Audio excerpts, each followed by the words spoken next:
So hey guys, welcome back to Raj talks. ఈరోజు మనం చక్కెర పానీయాలు ఎలా తయారు చేసుకోవాలో చూసేద్దాం.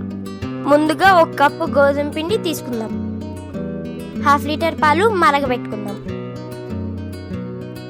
మరగబెట్టిన పాలకి 1 కప్పు చక్కెర వేసుకుందాం. పాలు చల్లారనిద్దాం.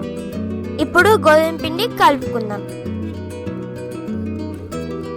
గోధుమ పిండిలోకి 3 టేబుల్ స్పూన్ నెయ్యి వేసుకుందాం. మంచిగా కలుపుకుందాం. ముందుగా చల్లార్చిన పాలని కొద్దిగా పోసుకుంటూ చపాతీ ముద్దలా తయారు చేద్దాం.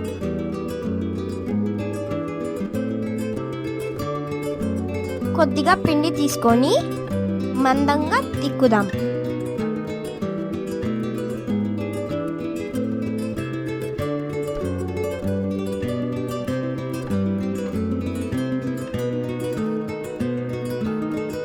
ఇంత మందం అయితే ఓకే.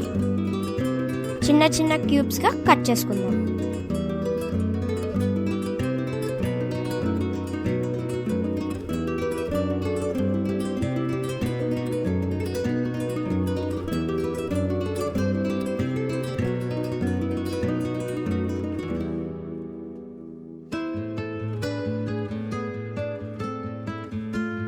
ఇప్పుడు స్టవ్ ఆన్ చేసుకొని కడాయి పెట్టుకుందాం.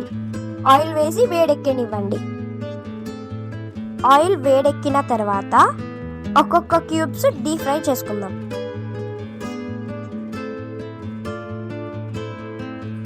బాగా రోస్ట్ అయ్యాక ప్లేట్లోకి సర్వ్ చేసుకుందాం.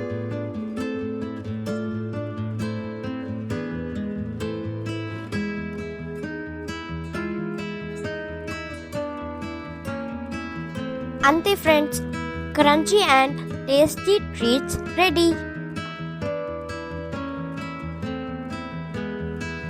ఈ వీడియో కనుక మీకు నచ్చినట్టయితే లైక్ చేయండి, సబ్స్క్రైబ్ చేయండి. Thanks for watching. Bye bye.